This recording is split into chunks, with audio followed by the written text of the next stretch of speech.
Okay, let me get this presented. Alrighty, so this is my sociological self-portrait final project, and it is who I am through the sociological perspective, and it is by Jocelyn Stinson. So to kind of go over everything that's going to be in this PowerPoint, I guess you could call it an overview. Over this 8-week course, we have built up to the final project on each module, and through this we were taught to look at ourselves in a sociological perspective. And in this PowerPoint, I will be reviewing the major points from each separate assignment and kind of going over how much I liked doing them and what I learned through each assignment. So with the Module 1 self-portrait, it was titled Using My Sociological Imagination. And this assignment was to explore why I chose to take the classes that I did, which were Intro to Sociology and Intro to Psychology, as well as why I want to be what I would like to be in the future after I graduate college and get all of my schooling in. So in this paper, I discussed that I wanted to become an OBGYN, which is an obstetrician gynecologist, with a specialty in fertility, because I want to prove it to everyone in my county that it can and that it will be done. And while writing this paper, I had to dig deep down to figure out exactly why I wanted to go into this field of medicine, and I'm glad I had to, because previously I had just been telling people that it was because I love babies and I wanted to help bring them into this world, but it truly was because I want to prove to everyone in my county that I can become a doctor and not just an RN. And to me, this was the easiest one to complete, and it also made me think outside of the box as to why I wanted to become this type of doctor, and that's what led me to think, or actually that's what led me to the conclusion that I want to prove everyone in my county wrong. And with Module 2, this was the culture interview. And in this module, I was assigned to interview someone who grew up speaking a different language than me, which for these purposes, that's what we identified as someone who has a different culture. And the woman I interviewed for this assignment, her name was Carmen Sharpenstein, and she's originally from Germany, but she moved to the United States, I think when she was either 21 or 22. So, and what she told me was that practically everything was different in Germany than it is here in America. And this assignment was fun to do because I learned that not everyone does things the same way that we do here in America. I also learned that things are built differently, people do things a lot differently, etc. This was probably my favorite project to write about. Module 1 was probably my favorite one to think about and do, but Module 2 was my favorite one to write about, definitely. And for Module 3, this was the agents of socialization, which are family, peer groups, school, the workplace, government, and mass media. So for this assignment, I had to use the different agents of socialization and talk about how they related to my life. This was very different for me, as I had never thought of how different these things are and how they affect my life as well as other people's lives. It was also hard for me to record myself talking about these agents, as I had never ever recorded myself giving a presentation before. So this one right now, all the jitters are kind of out, and I'm just sitting here in my room talking to my computer, doing as good as I possibly can, but I'm not as nervous as I was the very first time. So Module 4 was titled Status Structure, and for this module, I was assigned to evaluate what types of statuses I occupy. This was another one that was hard for me because I had never had to analyze something like this before. I'm used to just analyzing parts of a book or a chapter out of a book that my English teacher had assigned to me.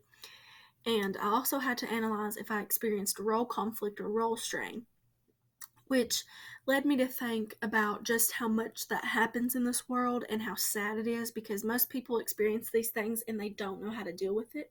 They don't know how to cope with the stress and the anxiety and the sadness that may come along with role conflict and role strain. And for me, I am coming on my senior year of high school, and I work 4 to 5 days a week as a waitress at a local restaurant that's in my county.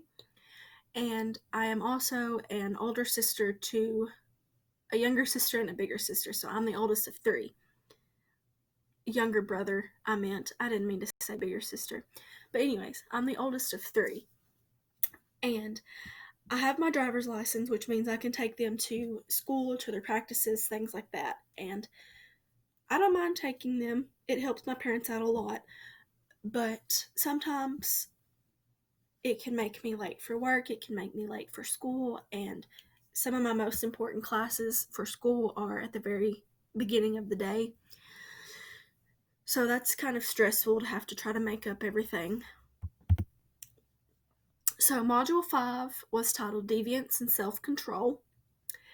And for this module, I was assigned to analyze whether or not some people consider what I do as deviant or not deviant. And the things that I came up with that some people may consider deviant is one being my parents and how I clean up or pick up my room, I guess you could say. And for me to pick up or clean up my room is to just take out the trash and maybe make my bed or straighten up my bed and pick up loose articles of clothing and shoes and socks and things like that. Which to them, cleaning up or picking up your room is picking up everything, making your bed, dusting your furniture, cleaning the bathroom, taking out the trash, vacuuming the floors, things of that nature. And then another one is with my grandparents, as they grew up in a different time than I did, or than I do, I guess you could say. And nobody really wore jeans with holes in them. And in this day and time, we do. And some girls will wear them with holes above their knee, close to their thigh, close to their hips, things like that. But I try to keep the holes in my jeans at knee level or below knee level, just because I don't want to dress provocatively or anything like that.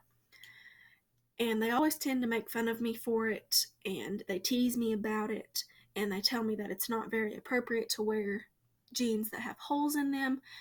And sometimes I know they're joking, but sometimes I think they're serious.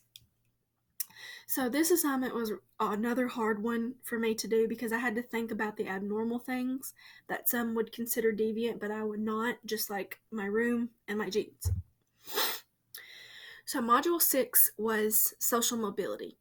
And if you want me to be honest, I didn't really understand much about this module while reading and doing the quizzes and things like that, but watching the videos provided before I'd done the individual sociological self-portrait, they helped me out tremendously. And both videos put everything into perspective for me easier, and I was better able to understand what I needed to learn that week.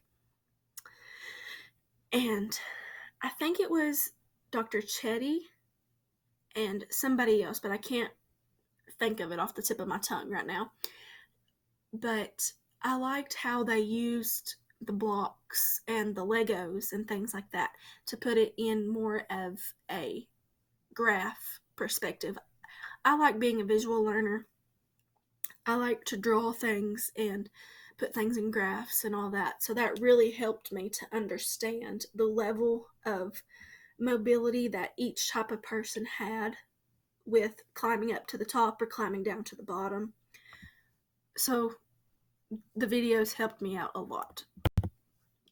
With Module 7, it was your race and your ethnic identity. And with this assignment, I was assigned to analyze what race category I thought I belonged to and why I belong in that specific category. And I am Caucasian or white. I also belong in the white ethnic American group, which consists of whites, Germans, Italians, Irish, Eastern Europeans, and more. And I like this assignment as well because of how much it made me think about other races and ethnic identities. So this one was kind of easy for me to do because I like history and I like thinking about ethnic identities and races and things like that. So this one was kind of easy for me to do. And in conclusion, I feel as if I have learned a lot of new things from this class. I never in a million years thought I would take a sociology class. I thought I would only take a psychology class. But I'm glad I decided to take this sociology class, even if it was different because it was an online class rather than a physical in-classroom class. I still feel like I learned the content just as well as I would if I was in a class with a professor in front of me teaching me the material. And all in all, I really loved the class and I would totally take it again if I had the choice to. So, with all of that being said and all of that being went over, that is the end of my final project.